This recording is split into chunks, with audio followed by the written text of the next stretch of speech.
Hari ini materi kuliah kita ada tentang karakter. Ya, minggu kemarin kita sudah bicara tentang konsep atau prinsip dasar seorang wirausahawan atau seorang entrepreneur. Ya, jadi entrepreneur itu apa? Ya, seorang dirgantarawan yang punya wawasan tentang teknologi, bisa mempunyai bisnis juga seperti Elon Musk. Ya, kemarin kita udah cerita bidangnya apa saja. Nah, sekarang kita bicara tentang karakternya. Seorang wirausahawan itu karakternya harus seperti apa? Ya, supaya Anda bisa berhasil. Saya yakin di antara Anda pasti banyak yang ingin punya penghasilan. Kemarin kan kita cerita tentang penghasilan. Penghasilan mau 20, 30, 40 ke atas ya. Itu modalnya karakter. Jadi kalau Anda punya karakter yang benar, insya Allah Anda bisa mendapatkannya. Tapi kalau karakternya yang nggak benar, ya nggak mungkin, karena bahan dasarnya seorang wirausaha adalah karakter. Ya, itu yang akan kita bicarakan minggu ini tentang karakter. Ya, sebenarnya kalau punya waktu kita bicara tentang leadership, tapi biarkan minggu depan kita khusus fokus tentang leadership, komunikasi, dan motivasi. Ya, minggu berikutnya lagi kita akan bicara tentang financial quotient. Jadi orang sudah terlalu banyak bicara tentang IQ, ya, intellectual quotient. Tapi sebenarnya untuk apa? Untuk pendapatan income kita harus bicara tentang financial quotient. Ya, bagaimana cara melihat bidang finansial. Anda FQ-nya harus juga tinggi. Ada juga SQ, ya, spiritual quotient. Kalau digabungkan dengan financial menjadi FSQ.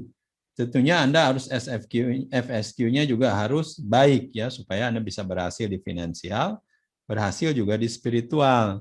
Nanti kita bicarakan itu di minggu berikutnya.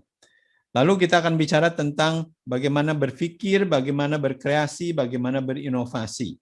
Karena itu penting sebagai seorang aeropreneur, teknopreneur, atau entrepreneur, atau seorang wirausahawan, atau seorang businessman. Harus punya inovasi, harus pintar berpikir, dan pintar berkreasi, dan berinovasi. Nah, itu ada cara-caranya, itu ada pengetahuannya, ilmu pengetahuannya. Jadi Anda harus pelajari. Ya. Jadi jangan takut, ini adalah sama seperti berenang, sama seperti berlari. Semuanya perlu dipelajari. Dan kalau Anda pelajari, keahlian itu bisa didapatkan.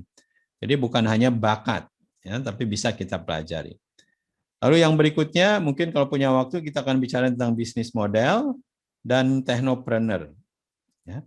Bagaimana kalau Anda ingin membuat sebuah usaha, tentunya Anda membutuhkan dana, kapital. Nah, bagaimana membujuk orang yang punya dana untuk bisa membiayai dan bekerja sama dengan Anda.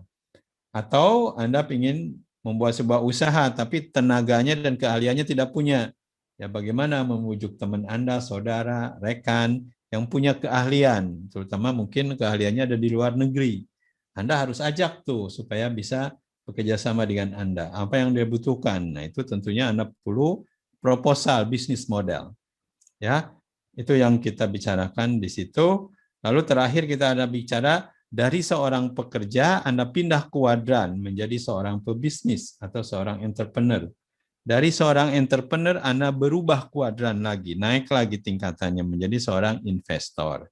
Jadi ujung-ujungnya Anda harus menjadi investor.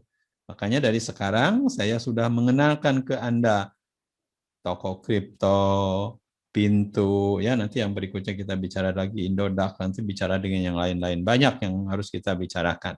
Ya, tapi intinya Anda mulai dari sekarang mengenal bagaimana seorang investor bekerja. Ya, bagaimana seorang investor mendapatkan penghasilan, mendapatkan income. Ya, jadi idealnya seorang yang sudah tahu bagaimana menjadi investor akan punya pilihan. Ya, bagaimana dia menjadi profesional, bagaimana dia menjadi pekerja, atau bagaimana dia mau jadi investor. Jadi tiga-tiganya bisa paralel berjalan bersama.